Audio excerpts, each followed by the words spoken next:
এই যে বাজেট নিয়ে আপনারা আমাকে অনেকে প্রশ্ন করেছেন, এলটিসিজি বাজেট কি হলো, সেটা নিয়ে একটা আমি ভিডিও দিচ্ছি, দেখুন আপনারা। বাজেটে আমাদের কি লাভ হয়েছে, কি ক্ষতি হয়েছে, সেটাই তো সব দেখতে চাই। আমাদের বেনিফিট কি, সরকারও সরকারের বেনিফিট দেখবে, যে দেশ চালাবে কি করে তার বেনিফিট, আমরা দেখবো আমাদের বেনিফিট কি হচ্ছে। তো দুটোকে মিলন ক্ষেত্র আমার মনে হয়, যে আমি দেখবো আমি কত ট্যাক্স বাঁচিয়ে আমার ফ্রি মানি পাচ্ছি, সরকারও দেখবে কত ট্যাক্স রেভিনিউ আর্ন করছে, দুটোকে কীভাবে ব্যালেন্স করবে। প্রথম কথা, মধ্যবিত্তদের জন্য যে ট্যাক্স হয়েছে, ট্যাক্স তো ম্যাক্সিমাম দেশে মধ্যবিত্তরাই দেয়। মধ্যবিত্ত কারণ চাকরিজীবী বেশি, যেসব মানুষ চাকরিজীবী তাদের জন্য খুব এফেক্ট করে ট্যাক্সটা, কারণ বড়লোকের সংখ্যা তো খুব কম, আর নিম্ন মধ্যবিত্ত তো 7 লাখের নিচে, এখন নতুন 6 লাখের নিচে ট্যাক্স লাগে না। তাহলে যারা একটু তার উপরে ইনকাম, তাদেরই বাঁশ, তারাই টাকা জমায়, তাদেরকেই বাঁশ দিচ্ছে, বাকিরা দেখুন। এবারে বাজেটে কী কী হয়েছে, একটা হচ্ছে একটা নতুন ট্যাক্স রুল করেছে, নিউ ট্যাক্স রুল। এই বছরে যখন ইনকাম ট্যাক্স ফাইল করবেন, এখন নয়, নেক্সট ইয়ারে 2024-এ, এখন তো চলছে 2025-এর এপ্রিল মার্চের পর যখন আমরা আবার অ্যাকাউন্টস ইনকাম ট্যাক্স ফাইল করব, তখন প্রপোজড বাজেট এটা ধরা হয়েছে নিউ ট্যাক্স, একটা new tax rule. New tax রুলের সঙ্গে প্রথমে আমি নিউ ট্যাক্স রুলটা আপনাদের বোঝাই, তাহলে আপনাদের সুবিধা হবে যে ইনকাম ট্যাক্সে কী কী জিনিস আমাদের। তারপরে আসবো যেটা আপনারা আমার কাছে শুনতে চান, অনেকে বলছেন যে লং টার্ম ক্যাপিটাল গেইন তো লাগিয়ে দিয়েছে, এবার কি করবেন, আমরা কেন লাগিয়েছে সেটাও তো দেখতে হবে, আর লাগালেও আমরা কিভাবে বেনিফিটেড হব সেটাও আমাদের জানতে হবে, ঠিক আছে। সো নিউ ট্যাক্স রুল কি, এটা এবার আমরা প্রথমে জানবো। তারপরে আসবো এলটিসিজিতে আমরা যে বিভিন্ন রকম ইনভেস্টমেন্ট করি, সেখানে কিভাবে ট্যাক্স লাগিয়েছে এবং আমরা কিভাবে বেনিফিটেড হব না, তাই তো দেখুন। সো আমি প্রথমে ওল্ড ট্যাক্স রুলটা কী ছিল আর প্রপোজ ট্যাক্স রুলটা কী হয়েছে, দুটো একে বুঝিয়ে দিই। এবং আপ টু 10 লাখ আমাদের সাধারণ মধ্যবিত্ত, মোটামুটি যারা ইনভেস্টমেন্ট ইনকামের আওতায় আসছে, যাদেরকে আমি বলি সাধারণ মধ্যবিত্ত, মোটামুটি 10 থেকে 12 লাখ যারা ইনকাম করছেন, তাদের কিরকম ট্যাক্স পড়বে সেটা একটা আমি এক্সাম্পল দিচ্ছি, দিয়ে বোঝাচ্ছি। ওল্ড ট্যাক্স রুলের, এটা হচ্ছে নিউ ট্যাক্স রুল, আর একটা হচ্ছে ওল্ড ট্যাক্স রুল, এই বছরে যেটা দিচ্ছি, এটা প্রপোজড, নিউ প্রপোজড হয়েছে, আর ওল্ড ট্যাক্স রুল যেটা আমরা এখন দিচ্ছি। ওল্ডে কি আছে আমাদের, যে 0 থেকে 3 লাখ নো ট্যাক্স, তাই তো এটাই ছিল। আর 3 থেকে 6 লাখ হচ্ছে কত, 5%। 6 লাখ থেকে 9 লাখ হচ্ছে 10%, তাই তো।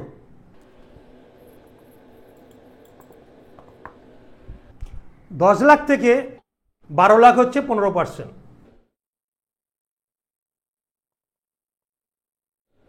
12 লাখ থেকে 15% হচ্ছে 20%, 12 লাখ থেকে 20 লাখ, এই 15 লাখ, এটা হচ্ছে ওল্ড রিজিমে আমরা এই বছরে দিয়েছি। অ্যাবভ 15 লাখ এটা হচ্ছে ওল্ড ট্যাক্স রিজিম, যেটা এই বছর আমরা দিয়েছি। এরপর স্ট্যান্ডার্ড ডিডাকশন আছে, যে ট্যাক্স স্ল্যাব আছে, যা যা old regime, income tax benefit, eighty C, যে ধারায় যাবে। তো মেজরিটি মডার্ন যারা ইনকাম করছে, ইয়াং জেনারেশন, তারা এই ট্যাক্সের, যেহেতু 6 লাখ পর্যন্ত কোনো ইনভেস্টমেন্ট ছাড়াই ছাড় পাওয়া যাচ্ছে, as per standard deduction, government এটা ডিডাক্ট করে যায় 6 লাখ পর্যন্ত, আর স্ট্যান্ডার্ড ডিডাকশন মোটামুটি ট্যাক্স লাগছে না গভর্নমেন্টের রুলে, তাই তো দেখেছেন আপনারা। এবার নিউ ট্যাক্স রুলে আমরা সাধারণ মধ্যবিত্তরা যারা চাকরিজীবী, তারা কী কী বেনিফিট পাচ্ছে। এবার আমি নিউ ট্যাক্স রিজিমটা রেখে দিন, কারণ পুরোনোটা দিলাম, তাহলে পুরোনোটার সঙ্গে কম্পেয়ার করতে আমাদের সুবিধা হবে। এখানেও 0 to 3 লাখ নীল, আগে যা ছিল এটা বরাবর। আমি লেমানের মধ্যে বোঝানোর চেষ্টা করছি, হয়তো আমার কথা রিপিট হবে, কারণ আমরা বাঙালিরা সবাই তো সেম বুদ্ধি নিয়ে জন্মাই না, তাই বারবার হ্যামারিং করলে মাথায় ঢোকে, এটা আমাকে অনেকে ফিডব্যাক দিয়েছেন। আবার যারা বেশি ইন্টেলিজেন্ট তারা একবারে বুঝে যাচ্ছেন, আমার কথাগুলো না মাঝে মাঝে রিপিট করতে হয়, ঠিক আছে, তার জন্য ক্ষমা চেয়ে নিচ্ছি। এবার হচ্ছে নিউ রিজিউমে, এই যে এখানে 6 লাখ ছিল, নিউ রিজিউমে কি হয়েছে 3 লাখ থেকে 7 লাখ, এখানে 5% করেছে। তাহলে এখানে 1 লাখ, এই যে 1 লাখ ইনক্রিজ, এক্সট্রা বেনিফিট,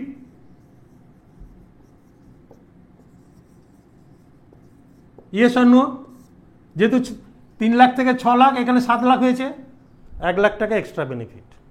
আর একটা স্ল্যাবে উন্নতি হয়েছে, যেটা আমার আমার আমার চোখে লেগেছে, চোখে পড়েছে, সেটা আপনাদেরকে আমি বলছি। ওল্ড রিজিউমে কি আছে, 9 লাখ পর্যন্ত, 6 লাখ থেকে 9 লাখ 10%। ওল্ড রিজিউমে কি হয়েছে, এখানে 7 লাখ, মানে এখানে 7 লাখ পর্যন্ত 5%, 7 লাখ প্লাস 10 লাখ পর্যন্ত 10%। তাহলে এখানেও 1 লাখ, এখানে 9 লাখ, তাহলে 10 লাখ করেছে এখানে, তাহলে এখানেও 1 লাখ এক্সট্রা। এই দুটো বেনিফিট আমার চোখে পড়েছে, বাদ বাকি সব সেম। এটা হচ্ছে 1 নম্বর। 2 নম্বর হচ্ছে স্ট্যান্ডার্ড ডিডাকশন, এটা সবাই বুঝতে পেরেছেন তো? বাকি এখানেও যা, এই 10 থেকে 12 লাখ 15%, 12, এটা এখানেও তাই, 10 লাখ থেকে 12 লাখ 15%, 15 লাখ থেকে, এই সরি 12 লাখ থেকে 15 লাখ, 12 লাখ থেকে 15 লাখ 20%, 15 লাখ অ্যাবভ 30%, বাকি সেম 30%। ক্লিয়ার? এটা এই 2 লাখ টাকা বেনিফিট এবারে ট্যাক্সে এসছে। আর কি এসছে, স্ট্যান্ডার্ড ডিডাকশন, যেটা 50,000 ছিল, সেই স্ট্যান্ডার্ড ডিডাকশনটা 75,000 এসছে। তাহলে আপামর বাঙালির জন্য মনে হচ্ছে ট্যাক্সে ভালো ছাড় দিয়েছে, একদম তাই তো? তাহলে আমার অনেক টাকা বাঁচছে, 2 লাখ টাকা আমার ইনকাম, মানে পারচেজিং পাওয়ার বেড়ে যাবে। বাট পর্দার পিছনে কিছু কাহানি আছে, যে এই টাকাগুলো যে দিচ্ছে মানুষ ইনভেস্ট করবে কোথায়, সেটা দেখুন পরের পার্টটা। এবার গভর্নমেন্ট কি কি এক্সট্রা লাগিয়েছে ইনভেস্টারদের জন্য। কারণ মনে আছে আপনার কিছুদিন, এই 1 সপ্তাহ 2 সপ্তাহ আগে আমাদের কোন এক মাননীয় আরবিআই ব্যক্তি বলেছিলেন, রিজার্ভ ব্যাংক, মানে অ্যাজ পার তাদের ডেটা, মানুষ আর এফডি করছে না। ব্যাংকে যদি এফডি বা এসব না থাকে, ব্যাংক লোন দেবে কি করে? মেজরিটি মানুষের ঢল পড়েছে মিউচুয়াল ফান্ডে ইনভেস্টমেন্টের দিকে। কারণ ডিউ টু আমাদের মতো যারা ইউটিউব ব্লগার আছে, ইউটিউব করেন বা ফাইন্যান্সিয়াল অ্যাওয়ারনেস করেন, তাদের জন্যে মানুষের যে ইনভেস্টমেন্ট হ্যাবিটটা, সেভিংস হ্যাবিট থেকে ইনভেস্টমেন্ট হ্যাবিট দিকে পরিণত হচ্ছে, সেটার পরিপ্রেক্ষিতে এখন একটি খুচরো বা মানে ছোট ক্লজ লাগিয়ে দিয়েছে। দেখুন সেই ক্লজটা এবার কি হচ্ছে, যেটা সব থেকে বাজে কাজ করেছে। আবার আমি বলবো খারাপের দিকে আবার ভালোও আছে, আমি দুটোই বলবো। কারণ ইনভেস্টের ওপর, ইকুইটির ওপর গভর্নমেন্ট কিছু, এই যে তো আপনারা বললেন না মিউচুয়াল ফান্ডে ট্যাক্স লাগে 10%, LTCG short term capital gain, এই জায়গাটায় একটু চেঞ্জ হয়েছে ইনভেস্টারে। কারণ মেজরিটি মানুষ এখন মিউচুয়াল ফান্ডের দিকে ঢল লাগিয়েছে বা ইকুইটি ক্লাসের দিকে যাচ্ছে। বাঙালি আস্তে আস্তে শিখছে, জানছে, কারণ চাকরি তো বেশি বাঙালিরাই করি আমরা। তাহলে আমাদের ওখানে ব্যথার জায়গা হয়ে গেছে বাজেটে, সেটা আমি অন্যভাবে কিছু বলছি না, ব্যথার জায়গা হয়ে গেছে, যেখানে সাধারণ বাঙালি ইনভেস্টমেন্ট হ্যাবিট ছেড়ে, সেভিংস হ্যাবিট ছেড়ে ইনভেস্টমেন্ট হ্যাবিট দিকে যাচ্ছিল। আপামর মানে চাকরিজীবীরা তো যাচ্ছিলই, আপামর বাঙালিও আস্তে আস্তে চেষ্টা করছিল যে পুরনো সেভিংস হ্যাবিট থেকে নিউ ইনভেস্টমেন্ট হ্যাবিটে সেখানে একটু চুলকে দিয়েছে। কি করেছে আপনারা সবাই জানেন, ইকুইটিতে দুটো ট্যাক্স আছে, মিউচুয়াল ফান্ড বা শেয়ারে। কি ছিল, 1 বছরের মধ্যে যা প্রফিট হবে সেটাকে আমরা শর্ট টার্ম প্রফিট মানে গেন বলি। উইদিন ইয়ার কোনো কিছু বিক্রি যদি করি, শেয়ার কিনেছি বা মিউচুয়াল ফান্ড কিনেছি, সেটাকে বলে শর্ট টার্ম, ঠিক আছে, short term gain. Within a year gain হলে মানে প্রফিট হলে বলে শর্ট টার্ম গেন। এটাকে সরকার একটু মানে নিজেদের ইন্টারেস্টে দেখছে তাহলে মিউচুয়াল ফান্ডে তো প্রচুর ইনকাম হচ্ছে, ব্যাংক তো ফাঁকা হয়ে যাচ্ছে এফডিতে, এফডি তার লোকে করছে না, আমাকে এফডিকেও ব্যালেন্স করতে হবে, আর আমাদেরও একটু ইনকাম হবে। লোকেদের মিউচুয়াল ফান্ডে সরকার আমরা যদি ইকোনমিকে ডেভেলপ না করি তাহলে মিউচুয়াল ফান্ডে রিটার্ন হতো না, এত রিটার্ন আপনারা পেতেন না। যারা পেয়েছে তারা জানেন, যারা পাননি তারা এখন কাঁদন গান। সো যারা পেয়েছে, সরকার দেখছে আমার জন্য এত ইনকাম হচ্ছে, আমি ইকোনমি ডেভেলপ করছি, আমারও কিছু প্রাপ্য। সো সরকার সেখানে কি করেছে, শর্ট টার্ম গেন 15% ছিল, সেখান থেকে 20% করে দিয়েছে। মানে যদি 100 টাকা প্রফিট হয়, আগে 15 টাকা ট্যাক্স দিতে হতো, এখন 20 টাকা ট্যাক্স দিতে হবে। সরকার দেখছে আমি প্রোটেকশন দেবো, তার মানে কি সরকারের নজর আছে যাতে এখানে জালি না হয়, সরকার খুব প্রোটেকশন দিচ্ছে। এটা হচ্ছে আমার পজিটিভ সাইড। আর সরকার দেখছে আমার জন্য ইনকাম করছে, তাহলে আমি এত প্রোটেকশন দিচ্ছি, আমার ম্যান পাওয়ার কস্ট, আমার এত কিছু, আমারও তো একটা ভাগ পাওয়া দরকার, তা সরকারও এটা বাড়িয়ে দিয়েছে 5%। এটা হচ্ছে পদ্মার পিছনের কাহানি আমার মনে হয়েছে। আর একটা করেছে, যদি 1 বছর পর কোনো গেন হয়, আফটার 1 ইয়ার, মানে কোনো জিনিস আমি বিক্রি করলে সেটা যদি সেটাকে বলে লং টার্ম ক্যাপিটাল গেন। 1 বছরের মধ্যে করলে short term capital gain, loss হলে শর্ট টার্ম লস, সেখানে তো ট্যাক্সের কিছু আসছে না, ওটা ক্যারি ফরওয়ার্ড হয়, যারা আলাদা রুল। আর উইদিন আফটার 1 ইয়ার যদি কোনো প্রফিট হয় সেটাকে বলে long term capital gain, capital gain বলে। তা আমরা সবাই সেই আশায় ইনভেস্টমেন্ট করি, নট সেভিং, ইনভেস্টমেন্ট করি। সেটা ছিল সরকার এতদিন দিচ্ছিল যে যদি উইদিন এ ইয়ার 1 লাখ টাকা প্রফিট হয়, মানে ধরুন 1 লাখ প্রফিট মানে কি, আপনি ধরুন 2 লাখ টাকা ইনভেস্ট করেছেন, আপনার ভ্যালু হয়ে গেল 1 বছর পর 3,10,000, তাহলে প্রফিট কত হলো, 1,10,000।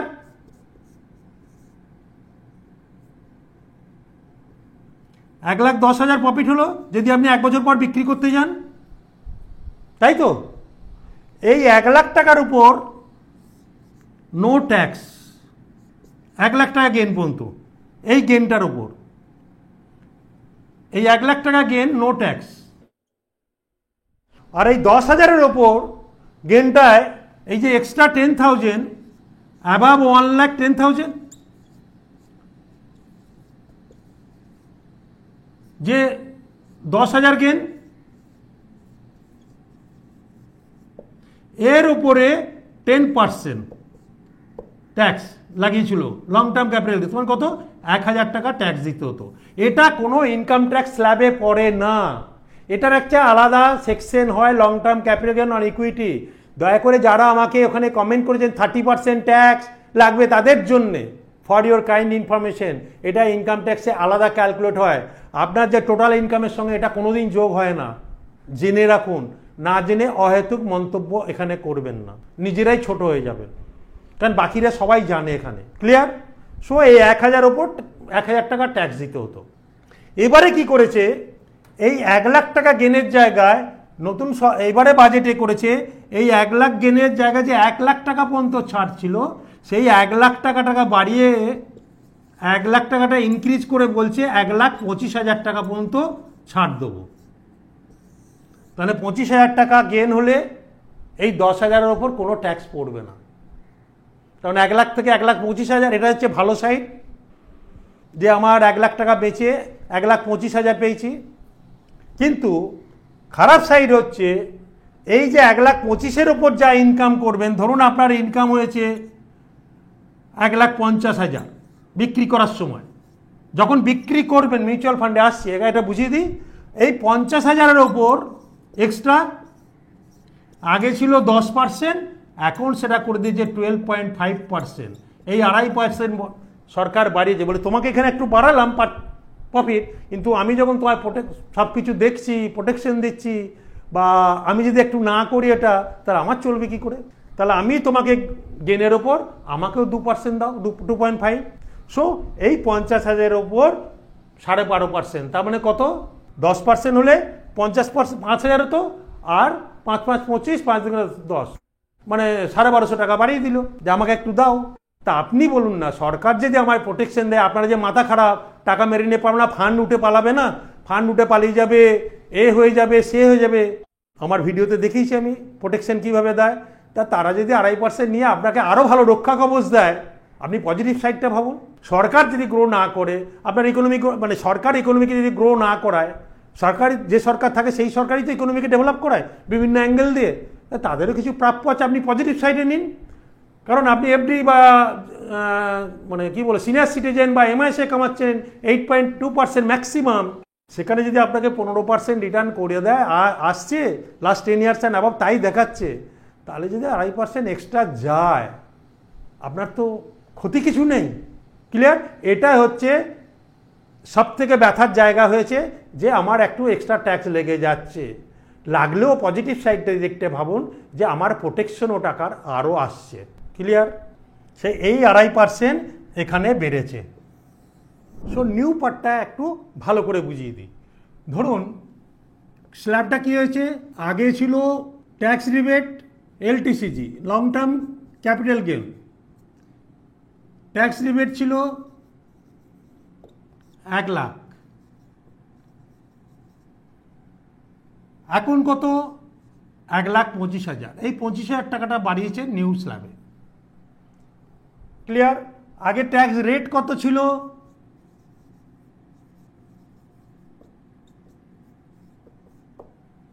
এখন হয়েছে 12.5%, মানে একদিকে বাড়াচ্ছে আবার একদিকে কমাচ্ছে।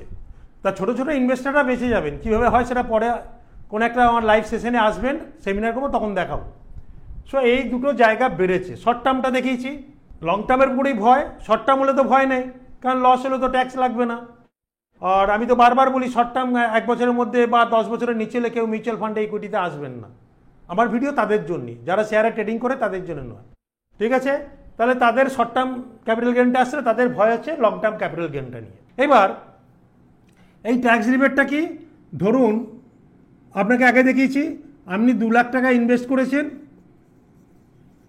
আগে ছিল 3 লাখ পর্যন্ত, যদি বিক্রি করার সময় 3 লাখ টাকা ভ্যালু হতো, নো ট্যাক্স।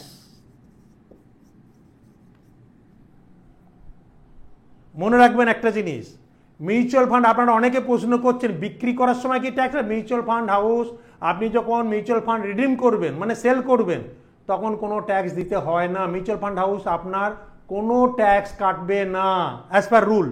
আপনি যখন ইনকাম ট্যাক্স ফাইল করবেন, আপনি কত গেন করেছেন না লস করেছেন সব আপনার ফর্ম 26A এ ধরা পড়ে যাবে। আপনাকে ট্যাক্স ফাইল তখন করতে হবে, না করলে আপনার দোষ। কিন্তু মিউচুয়াল ফান্ড হাউস কোনো ট্যাক্স কাটবে না, ফর ইউর কাইন্ড ইনফরমেশন। যেমন এফডি থেকে ট্যাক্স কেটে নেয় প্রত্যেক বছর, আপনি নিন আর না নিন, মিউচুয়াল ফান্ড হাউস রিডেমশনের সময়ও ট্যাক্স কাটবে না। আর যতদিন না রিডেমশন করছে কোনো ট্যাক্স লাগবে না। ক্লিয়ার? সো এখানেও কোনো ট্যাক্স লাগছে না 3 লাখ টাকা গেন পর্যন্ত যখন আপনি ট্যাক্স ফাইল করবেন। এইবারে কি করেছে, ধরুন এটা 3,25,000 হয়েছে এই বছরে, এবারে কি করেছে, আগে ছিল 1 লাখ টাকা ছাড় ছিল, ছুট, যেটা দেখিয়েছে এটা। এবারে কি হচ্ছে, তাহলে কত গেন হচ্ছে? 1,25,000,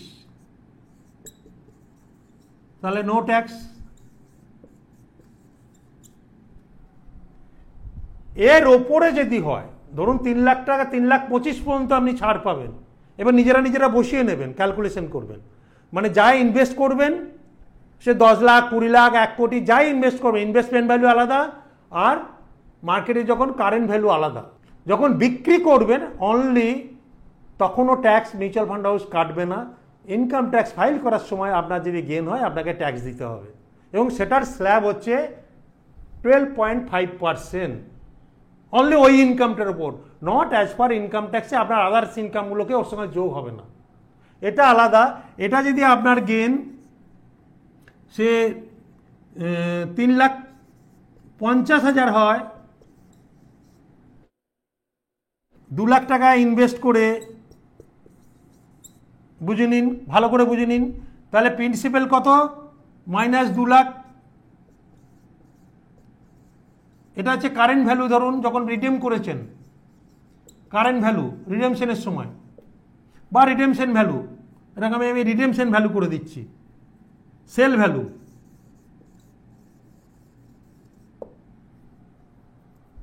ইনকাম ট্যাক্স আপনাকে কি বলছে, ইনভেস্টমেন্ট অ্যামাউন্ট, প্রিন্সিপাল মানে 2 লাখ,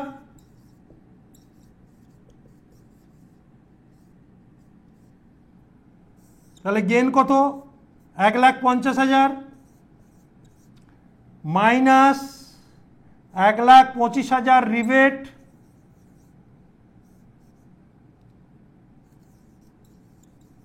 ইনভেস্টমেন্টের ইকুইটির ওপর, তাহলে এই যে 25,000 টাকা বাঁচল এক্সট্রা ইনকাম করেছেন, এর ওপর 12.5% ট্যাক্স দিতে হবে। যে ট্যাক্সটা আপনার ইনকাম মানে স্যালারি বা বিজনেস ইনকামে কোনোদিন যোগ হবে না, সিম্পল সেপারেট। যেমন একদিকে 25,000 টাকা বাড়িয়েছে 1 লাখ থেকে, আগে ছিল 1 লাখ, 1 লাখ থেকে 1,25,000 করেছে, নাহলে আগে 50,000-এর ওপর ট্যাক্স দিতে হতো, এখন 25,000-এর ওপর ট্যাক্স দিতে হবে, ভালো মন্দ মিশিয়ে। কারণ ইকুইটিকে গভর্নমেন্টও আমার দেয়া আছে চিটফান্ড না সিকিউর ফান্ড, গভর্নমেন্ট কীভাবে প্রোটেকশন দিচ্ছে, ইনকাম ট্যাক্স কীভাবে লিঙ্ক করেছে, সেই জন্য এটা দেবেন কি না দেবেন আপনাদের চয়েস। আপনি মিউচুয়াল ফান্ড করবেন কি করবেন না আপনার চয়েস, গভর্নমেন্টও তার রেভিনিউ নেবে, আপনি যেমন আপনার রেভিনিউ বোঝেন, গভর্নমেন্টও গভর্নমেন্টের রেভিনিউ বোঝেন, এবার সেটা আপনাদের চয়েস। আর আমরা যারা চাকরি করি এর উপরে তাদের জন্য, তার কারণ আগে তো আমরা এমআইএস এফডি আসছি, আমার পরের ভিডিও বিগ পেনশন স্ক্যাম আসছি পরের ভিডিও। আমার এই ট্যাক্স স্ল্যাব মানে ইনকাম ট্যাক্স স্ল্যাবটা যদি ভালো লাগে আপনারা সবাইকে শেয়ার করবেন। আরেকটা গভর্নমেন্টে যে জিনিসটা বাঁচ দিয়েছে, ধরুন আগে আমরা রিয়েল এস্টেটের যে বিজনেসগুলো অনেকে করতো বা জমি বাড়ি বিক্রি হতো, আগে ছিল ইন্ডেক্সেশন, কোন সালে কিনেছি মানে কোন সালে, এখন কত তার ইন্ডেক্সেশন, গভর্নমেন্ট ভ্যালু কি, এখন সব উঠিয়ে দিয়েছে। ধরুন একটা বাড়ি আপনি সে 30 লাখ দিয়ে কিনেছেন, 30 লাখ দিয়ে একটা বাড়ি কিনেছেন, আগে কি ছিল, যে বছর কিনেছেন কোন বছর বিক্রি করছেন একটা ইন্ডেক্সেশন ছিল, গভর্নমেন্ট ভ্যালু কি ছিল, এখন গভর্নমেন্ট ভ্যালু কি, তাহলে তার উপরে ট্যাক্সেশনগুলো হতো। এখন গভর্নমেন্ট কি করেছে, কোনো কিছু হবে না, 30 লাখ কিনেছেন, 1 বছরে উইদিনে ইয়ার করলে শর্ট টার্ম ক্যাপিটাল গেন,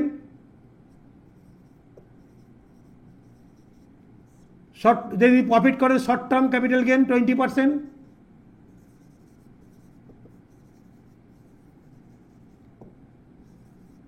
আর যদি 1 বছর পরে করেন যা গেন হবে, 30 লাখ টাকা যদি 50 লাখে বেচেন 20 lakh gain, long term capital gain যদি 1 বছর পরে করেন।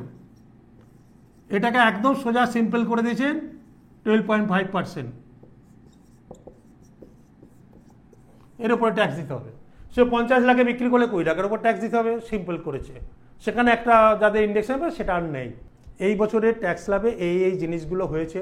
একটা হচ্ছে আরও কিছু আছে, প্রপার্টি ইন্ডেক্সেশন তো কাজে লাগে না, গোল্ড মানে এফএনও যারা ট্রেডিং করে, আমি যেহেতু শেয়ার বলবো না সেই ট্যাক্সটার কথা আমি এখানে বলবো না, আমি সিম্পল বাঙালিদের ইনকাম ট্যাক্স স্ল্যাব বুঝিয়েছি কীভাবে ট্যাক্স ক্যালকুলেশন হবে। আমি লং টার্ম ক্যাপিটালে যেহেতু মিউচুয়াল ফান্ড নিয়ে কথা বলি, তাদের ডিসঅ্যাডভান্টেজ দেখালাম, কোনো জায়গায় অ্যাডভান্টেজ আছে, কোনো জায়গায় ডিসঅ্যাডভান্টেজ। গভর্নমেন্টের সুবিধা চাইবে, আমরা আমাদের সুবিধা চাইবো, সুবিধা না পেলে আমাদের মুখ ভারী হয়ে যাবে, আর গভর্নমেন্টের সুবিধা না পেলে সে দেশ চালাতে পারবে না, সে বোধ মার্চ। তো সাধারণের জন্য এখানটা যারা মানে এফডির ইন্টারেস্ট বা ওখানে যেমন সেই যা আছে তাই আছে, কোনো চেঞ্জেস হয়নি, ক্লিয়ার। আর আমার এই ভিডিওটা যদি ভালো লাগে বাঙালিদের মধ্যে প্রচুর শেয়ার করবেন, ঠিক আছে। আর যারা অনেকে আমাকে ফোন করছেন যে একটা ফান্ড, আমি এই ফান্ডটা কী হবে, এই ফান্ডটা আমি বিগিনার্সদের জন্য স্ট্র্যাটেজি অ্যান্ড প্ল্যানিং নিয়ে 5খানা ভিডিও দিয়েছি, তারা ওখানে লিঙ্ক দেওয়া আছে, সেই লিঙ্কটাকে ওই 5টা ভিডিও দেখবেন, অনেক কিছু জানতে পারবেন মিউচুয়াল ফান্ড সম্বন্ধে, কীভাবে ইনভেস্ট করা উচিত, তার মানে আপনাদের কাজে লাগবে। নমস্কার।